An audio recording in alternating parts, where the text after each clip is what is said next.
Buenas a todos y bienvenidos una vez más a nuestro canal Te Cuento. Hoy vamos a continuar con la parte 2 de lo que es la historia de los hospitales. Para aquellos que no han visto la parte 1, voy a dejar el enlace en la esquina superior derecha de la pantalla y así puedes irte hasta allí para que veas de qué trata la primera parte y luego volver a esta y continuar. Continuando con Persia, que es actualmente Irán, se puede decir que el primer hospital que combinó la enseñanza de la medicina con la atención de enfermos surge allí y fue establecido por cristianos nestorianos en la ciudad de Gundishapur en el siglo VI. El hospital musulmán se llamó con término persa, Maristán.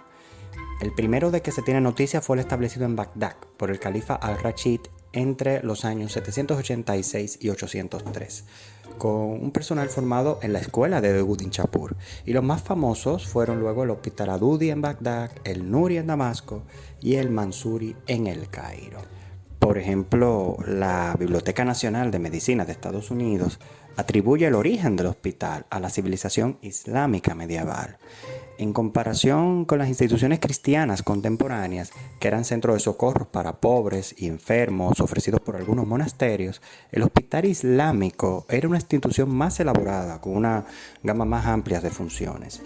En el Islam existía el imperativo moral ya de tratar a los enfermos, independientemente de su situación económica.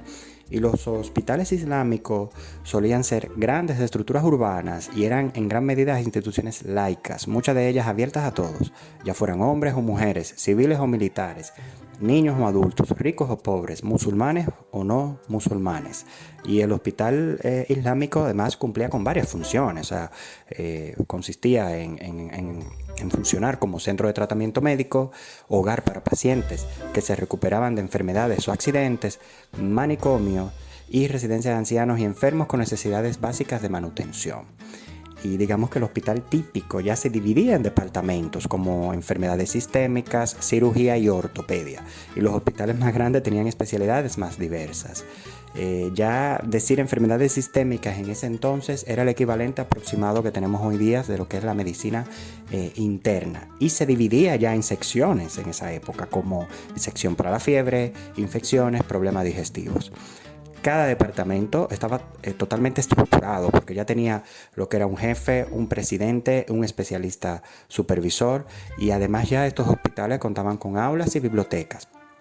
Y el personal de los hospitales incluían además inspectores sanitarios que regulaban las limpiezas, contables además, otro personal administrativo. O sea que eran hospitales en todas reglas para la época de la cual estamos hablando.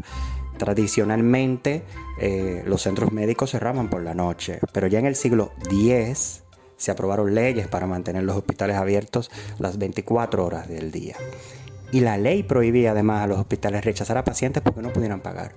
Con el tiempo ya se crearon lo que fueron fundaciones benéficas para mantener hospitales y escuelas. Y parte del presupuesto estatal también se destinaba al mantenimiento de los hospitales.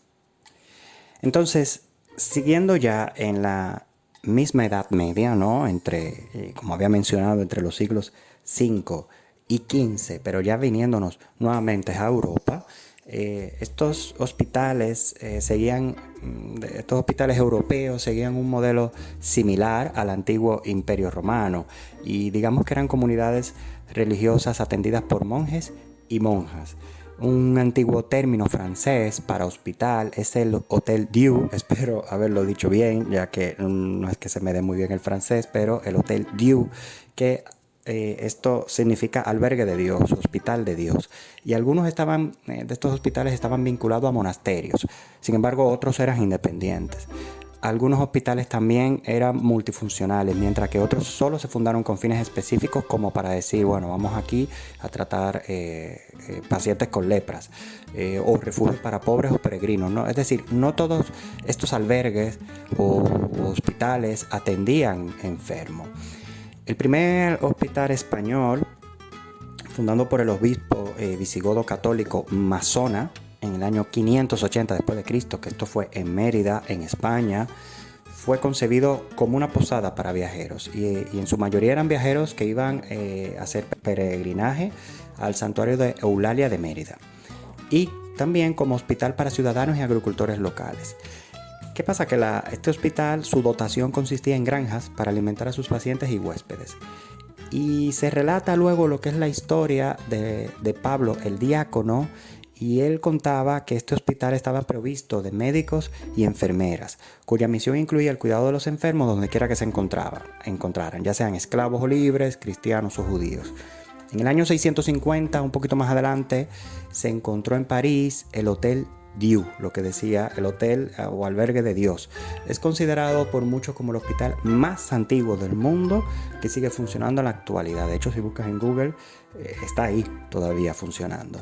Y era una institución polivalente que atendía a enfermos y pobres, ofreciendo alojamiento, comida y atención médica. Recuerden, en París, el Hotel Dieu es hoy por hoy considerado por muchos como el hospital más antiguo del mundo. Así que si van un día a París, pues se pasan por ahí y ven qué tal está el hospital. Claro, para visitarlos desde fuera, no que se me enfermen. Pronto se fundaron muchos monasterios por toda Europa y en todas partes había ya lo que eran hospitales. Y en el siglo XI algunos monasterios formaban a sus propios médicos. Lo ideal era que estos médicos defendieran el ideal cristianizado del sanador que ofrecía misericordia y caridad a todos los pacientes y soldados, fuera cual fuera su estado y pronóstico. En los siglos ya 6 y 12, los benedictinos crearon muchas comunidades de monjes de este tipo. Y más tarde, en los siglos 12 y 13, la Orden de los Benedictinos construyó una red de hospitales independientes, al principio para prestar cuidados generales a enfermos y heridos, y después para el tratamiento de la sífilis y el aislamiento de pacientes con enfermedades contagiosas. Digamos que el movimiento hospitalario se extendió por Europa en los siglos posteriores, con la construcción de un hospital de 225 camas en York, por ejemplo. Y esto fue en el 1287. Y luego instalaciones mayores en Florencia, París, Milán, Siena y otras grandes ciudades medievales europeas. Se podría decir en ese entonces que la función principal de los hospitales en la Edad Media era el culto a Dios. Luego tenían una función secundaria que era pues, la caridad a los pobres, a los enfermos, a los viajeros, y algo terciario que tenía que ver con la educación y el aprendizaje. O sea, los hospitales también educaban a capellanes, hermanos sacerdotes, ya sea, lo alfabetizaban, le ilustraban en historia. Sin embargo, ya en el siglo XIII, algunos hospitales se dedicaron a la educación de niños y jóvenes empobrecidos. Poco después, los hospitales empezaron a proporcionar comida y alojamiento a los eruditos del hospital a cambio de que ayudaran en el culto de la capilla. Luego, adentrándonos en una Europa un poco más moderna, ya terminando lo que es la Edad Media, tenemos el acontecimiento de que hay una disolución de los monasterios en el 1540 por el rey Enrique VIII, un rey inglés, y la iglesia dejó bruscamente de ser el sostén de los hospitales. Y solo por petición de los ciudadanos en Londres se mantuvieron 3 hospitales directamente por la corona. Mientras tanto, en tierras católicas como fue Francia e Italia, las familias ricas siguieron financiando conventos y monasterios que prestaban servicios sanitarios gratuitos a los pobres. Hay que destacar que en la antigüedad era visto como un símbolo de salvación, digamos, entre comillas, por parte de las familias ricas. O sea, era una manera de limpiar su alma y por eso donaban a este tipo de instituciones. Ya saliendo de Europa, nos vamos a América. Y el primer hospital fundado en América fue el Hospital San Nicolás de Bari, en Santo Domingo, República Dominicana. Y fue autorizada su construcción por lo que era el gobernador Fray Nicolás de Obando, que fue un gobernador español y administrador de dicha colonia del 1502 a 1509. Y Fray Nicolás de Obando autoriza la construcción de este hospital el 29 de diciembre de 1503. Y al parecer este hospital incluso incorporaba una iglesia. La primera fase de la construcción de dicho hospital finalizó en el 1519 y fue reconstruido en el 1552. Sin embargo, fue abandonado a mediados del siglo XVIII y ahora mismo el hospital yace en ruinas. Luego, siguiendo en América, el conquistador Hernán Cortés fundó los dos primeros hospitales de Norteamérica, que fue el de la Inmaculada Concepción y el de San Lázaro. El más antiguo fue el de la Inmaculada Concepción, que actualmente es el Hospital de Jesús Nazareno en Ciudad de México. Y este fue fundado en el 1524 para atender a los pobres. Luego, ya adentrándonos en épocas más modernas, si se les quiere decir,